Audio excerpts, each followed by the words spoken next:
Enteric fever. Enteric fever एक infectious disease है जो कि साल्मोनेला टाइफी से होती है। साल्मोनेला टाइफी एक ग्राम नेगेटिव बैक्टीरिया है जो नॉन स्पोरिक फॉर्म में होता है एवं बेसिलाई फॉर्म में प्रेजेंट होता है। यदि हम इसके इटियोलॉजी की बात करें तो इटियोलॉजी यह होता किससे है, तो एंटेरिक फीवर बात करें तो हम पुअर इन्वायरमेंटल हाइजीन मतलब कि वातावरण का दूषित होना। दूसरी बात कंटामिनेटेड फूड एवं वाटर मतलब दूषित भोजन एवं पानी। यदि हम इसके प्रीडिस्पोजिंग फैक्टर की बात करें तो इसमें ऑर्गेनिज्म, स्टमक की एसिडिटी और इंटेस्टाइनल फ्लोरा तीन पार्ट्स होती हैं जिसमें इन्फेक्शन होता है। तो कोई भी ऑर्गेनिज्म जो होता है वो हमारे मुंह से होती है, स्टमक में जाता है, स्टमक की बॉल पे इन्फेक्शन करता है और स्टमक का ओवरऑल एसिडिटी बढ़ा देता है जिसके कारण हमें एंटी एसिड देना पड़ता है। तो वो एंटी एसिड स्टमक की एसिडिटी को कम करते हैं। स्टमक की एसिडिटी बढ़ने के कारण वहाँ इन्फेक्शन, स्टमक की बॉल पे इन्फेक्शन हो जाता है। वह इन्फेक्शन धीरे धीरे बढ़ते हुए इंटेस्टाइन में आता है। इंटेस्टाइन की फ्लोरा या इंटेस्टाइन की बॉल को भी अफेक्टेड करता है। इंटेस्टाइन पे आके वह एक फैटी एसिड की चेन बनाता है। अब हम क्लिनिकल फीचर की बात करें तो एंटेरिक फीवर को हम क्लिनिकली 3 वीक्स के हिसाब से डिवाइड करेंगे। फर्स्ट वीक में क्या क्लिनिकल फीचर हो सकते हैं, सेकंड वीक में क्या हो सकते हैं और थर्ड वीक में क्या हो सकती हैं। यदि कोई पेशेंट आता है और एंटेरिक फीवर स्टार्ट हुआ है तो उसको हम इन्वेंशन इन्वेंशन पीरियड बोलते हैं और सेकंड वीक में यदि आता है तो उसे हम एडवांस फेज और थर्ड वीक को डिक्लाइन फेज बोलते हैं। तो पहले वीक में या पहले सप्ताह में एंटेरिक फीवर के पेशेंट में हेडेक होगा, कफ होगा, टंग के इंटीरियर पार्ट कोडेड होने लगती है। कोटेड मतलब कि एक परत जम जाती है। ये मेरी टंग है, टंग का इंटीरियर पार्ट, यहाँ पे एक परत जम जाती है। एब्डोमिनल पेन होगा, फीवर होगी 40 से 41 डिग्री सेल्सियस।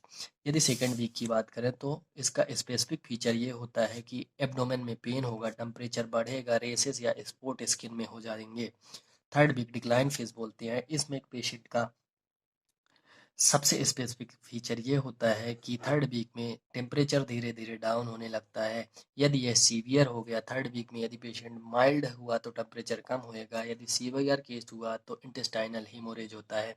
यदि हम कॉम्प्लिकेशंस की बात करें तो कॉम्प्लिकेशन को हम दो टाइप्स पे डिवाइड कर सकते हैं, इंट्रा इंटेस्टाइनल कॉम्प्लिकेशन और extra intestinal complication. Intra intestinal complication को हम निमोनिक P3H से याद कर सकते हैं। P1, P2, P3, P3 और H से याद कर सकते हैं। P मतलब कि परफोरेशन, P मतलब कि पैरालाइटिक और पेरिटोनाइटिस, H मतलब हेमोरेज। एक्स्ट्रा इंटेस्टाइनल की बात करें तो PM ने VMW ली। P से मतलब न्यूमोनिया, N से मतलब nephritis, meningitis, Monod joint infection, myocarditis. ये एक कॉम्प्लिकेशन है। यदि ट्रीटमेंट की बात की करें तो ट्रीटमेंट में हम ABCD निमोनिक के थ्रू याद कर सकते हैं। स्पेसिफिक, सपरेटिव ट्रीटमेंट और ट्रीटमेंट ऑफ कैरियर। यदि स्पेसिफिक ट्रीटमेंट की बात करें तो हम सिप्रोफ्लॉक्सिन और सिप्रोफ्लॉक्सिन सेकेंड जनरेशन देते हैं। एजिथ्रामाइसिन भी एंटेरिक फीवर या टाइफाइड बुखार के लिए यूज किया जाता है। सपोर्टिव ट्रीटमेंट में good nurse care, balance diet और कंटामिनेटेड फूड एवं ड्रिंक से बचें। कैरियर ट्रीटमेंट में बात करें तो एमॉक्सिलिन और सिप्रोफ्लॉक्सिन होते हैं। आइए हम इन्वेस्टिगेशन की बात करते हैं। इन्वेस्टिगेशन में सबसे बेसिक इन्वेस्टिगेशन होता है anaemia, leukoplakia, urine test. Anaemia का टेस्ट, ल्यूकोप्लेकिया का टेस्ट और यूरिन टेस्ट। जो स्पेसिफिक इन्वेस्टिगेशन होती है फर्स्ट वीक, सेकंड वीक और थर्ड वीक में, तो फर्स्ट वीक में ब्लड कल्चर 70 से 90% केस में पॉजिटिव आएगा। सेकेंड वीक में ब्लड कल्चर 50% केस में पॉजिटिव आएगा। थर्ड वीक में 30 से 35% केस में पॉजिटिव आएगा। सेकेंड वीक में बिडॉल टेस्ट पॉजिटिव और थर्ड वीक में भी बिडॉल टेस्ट पॉजिटिव आता है।